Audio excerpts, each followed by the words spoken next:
今日はスーパーに来ました。入ってみると、へんてこな形のエビさんと目が合いました。運命を感じたので、持ち帰って飼育してみます。店員さんが発泡スチロールくれたんで、電車で家まで帰ります。電車の中めっちゃ恥ずかしかった。エアレーション一回消します。いや、生きてるかな。店員さん曰く、もう届いてから5日ぐらい経ってて、結構やばいみたい。どうだ？裏ちょっと一回ひっくり返しますね。これ結構マジでやばいかも。みんな、今回買ってきたこの子は、ウチワエビっていうエビで、主に九州以南から太平洋側の温暖な海域に生息するエビちゃんです。だからお店にいた時もめちゃくちゃ寒かっただろうし、今もこの海水がだいたい12度ぐらい。この子の飼育の適正水温が20度から24度あたりなので、今すぐちょっと温めてあげる。この子を入れていく水槽なのですが、一旦仮住まいで前回の動画でスーパーでお迎えした車エビちゃんたち水槽に入れたいと思います。車エビは日中には砂に潜り、夜間に活発に活動しますが、自分よりでかい獲物は襲わないのと、このウチワエビちゃんはめちゃくちゃ温厚な性格で車エビを襲うこともないです。ウチワエビも砂がある場所が好きなんで、全然この水槽で飼えるでしょう。少し時間を置いて体力が回復したら新しい水槽を作って、ウチワエビは個別で飼います。じゃあね、早速ホースを入れまして、点滴法で水合わせしていきます。ほらよっと。こんな感じで水温と水質を徐々にね合わせていきます。甲殻類って魚よりも水温や水質の急な変化にめちゃくちゃ弱い。いきなり水槽に入れちゃうとショックでねコロッとしちゃうんだよね。いっちゃうの。もうちょっと射程短くするか。大丈夫か。じゃあね、どんどんエアレーション炊いてあげますよ。あれから40分ぐらい水合わせしたんですけど、どうでしょうか。足に力がない。これ結構きついか、さすがに。本来ね、裏側にしたら嫌がってもっと暴れるんですけど。待って、行っちゃった。待って。いいかも。いけるかも。ちょっとだけさっきより回復してる。これすぐね、水槽に入れてあげましょう。待ってろ、絶対元気にさせてやっから。入れます。はい。じゃあ、この辺で、置くよ。待って、動いたよ。待って、みんな動いたよ。すごい。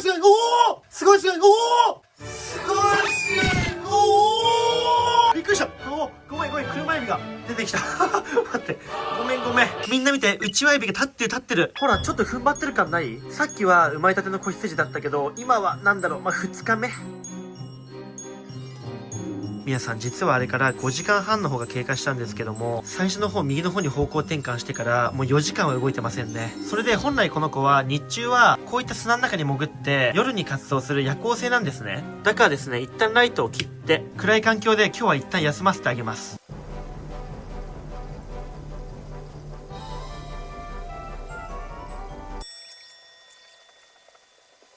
はい、おはようございます。ウチワエビちゃんまだ生きてるね。けどやっぱり昨日の映像を見返したんだけど、あんま動いてる感じじゃないね。ちょっと四方八方に車エビの糞が落ちてますので、一旦これ掃除してあげます。Amazon に売っている水替えポンプです。これめっちゃ楽。はい、こんな感じでね、糞が溜まっちゃうと、アンモニアとか亜硝酸が増加して、魚の活性が落ちたり、病気にかかりやすくなったりするんで、定期的にね、こういう糞は取ってあげたいですね。あ、ついでに、ロブタンの水槽も掃除してあげます。あらやだ、太くて立派なのしたんじゃない？あと、皆さん一つご報告があります。前回の動画見てくださった人ならわかると思うんですけど、サザエちゃんがいないですよね。サザエちゃんね、亡くなっちゃいました。サザエ僕サザエ美味しいから大好きなんですよね。っていうことがあって、マジサザエめっちゃ美味しかったです。でみんな先日めっちゃ面白いことが起きまして、このね今いるフジツボくんの水槽に水質を安定させてくれるたくさんの微生物が住み着いたこのねライブロックというものを購入したんですよ。そこにですね、これいないね。いた。ほらみんな見て、これシャコめっちゃ可愛くない？ライブロックを買うといろんな生き物がついててめっちゃ面白いんだけど、まさかシャコがいるとは。シャコの反射神経は人の反応速度をはるかに超え、目はね上下2分割の構造を持ってて、これにより左右前後同時に見ることができちゃうんです。だからですね、うちのこのノロマなワンちゃんは絶対シャコのこと捕まえられないです。このシャコちゃんは雑食性で、フジツボくんの食べ残しも夜食べてくれると思うんで、ちょっとねこの水槽で様子見たいと思います。ただし一つ注意がありまして、他の海水魚水槽とかでちっちゃいエビを飼っている場合、そのちっちゃなエビだったりをシャコが襲って食べちゃうので、こういったパワーバランスがしっかり取れている水槽であれば矯正は大丈夫だと思います。いやーでもこのウチワエビちゃん全然動かないですね。心配すぎる。自然界でもそこまで活発に動かないエビで、お腹空いたら多毛類、魚の死骸とかいろいろなもん食ってますが、一旦餌あげてみますか。餌はこちら、みんな大好きイソメちゃんですね。発射。ほら目の前に持ってってあげよう。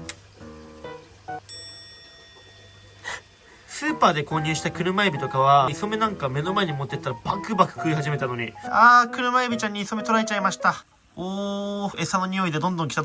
前回ね、この車エビちゃんたちのお名前を大募集したんですよ。ほんと皆様、コメント大量にありがとうございました。すごいですね。サザエさん関係の名前が多くて、僕ね、今回サザエさん関係でいきます。この子たちのお名前、カツオで決まりましたー。おい、カツオ。お前もカツオ。全部カツオ。一匹一匹ともう、どれがどの子か分かんなくなっちゃうから、もうお前らは今日からカツオね。では皆さん引き続き餌を与えていきます。このうちわエビは貝が好きっていう情報を得てるんで、ちょっとね、アサリあげてみます。ほい。これ多分匂い相当出るはずだから、食ってくれると思うんだけどな。いやー、ダメだ。全然食わない。ちょっと強引ですが、うちわエビちゃんを持って、餌の近くにね、一旦近づけてあげます。これで、どうだ？なんかむしろ嫌がってない餌。なるほど。磯目もアサリもダメか。奥の手をね、今回持ってきました。こちら、アオリイカですね。うちわエビは特にイカが大好きっていう情報を得てるので、このアオリイカ最終奥義に使っていきます。ほれ。イカやぞ、お前の大好きな。待って、動いてるよ。食わないか。後ろに行こうとしてるよね、これね。あんたお腹空いたらご飯食べるってお母さんから教わんなかったの？ちょっとこのままじゃ死んじゃうよ、あんた。ちょっとこれどうすべきかね。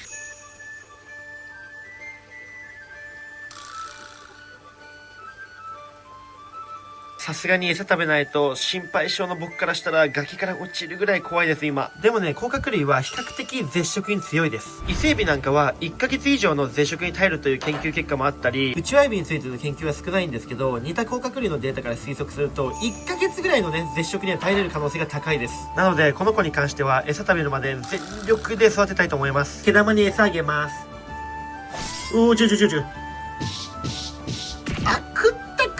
さっきエビ半分丸ごと1匹食べたのに、まだ餌全然食うね。この子もね、スーパーで瀕死の状態からここまでね、復活してくれた子なんですけど、毛ガニちゃん飼育下だと寿命は1年程度って言われてますが、自然界だと最長20年も生きます。毛ガニって基本水温がかなり低い場所に生息してて、そうなると代謝が低下し、エネルギー消費が少なくなって、細胞の損傷とか老化の速度がかなり遅くなるのね。だからね、毛ガニって長生きなんじゃないかと思うんだよね。この子は俺がジジイになる前育てたいね。次はみんなアワビに餌をあげていくぞ。このアワビマジで可愛いのよね。ほら来たー。食ってるよ。もう食ってるよ。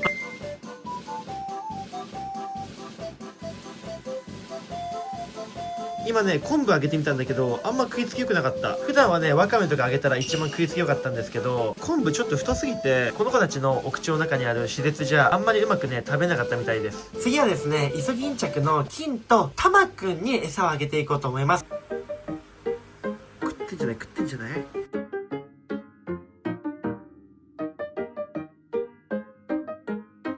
この子もね、スーパーに売られていた石脇イソギンチャクっていう食用のイソギンチャクなんだけど、一昨日ね、餌あげたばっかだからそんながっついてなかったけど、お腹空いてる時だったらね、そんなもう磯目ごっくん3連発ですよ。藤壺くん。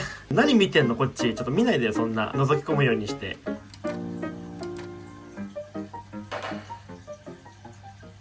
おはようございます。朝になりました。結局このウチワエビちゃんご飯食べなかったね。でもね、僕の知り合いの方で、たまたま大学でウチワエビを研究してる方とお知り合いの方がいて、その人に聞いた話だと、この子シャイで環境に慣れるまではなかなか飯食わないらしいんですよ。でもね、慣れると毎日ご飯食べてくれるみたいです。僕も全力でこの子を育てるので、この子の応援どうかよろしくお願いいたします。続編も出しますので、チャンネル登録マジでお待ちしてます。じゃあね、また次の動画で会いましょう。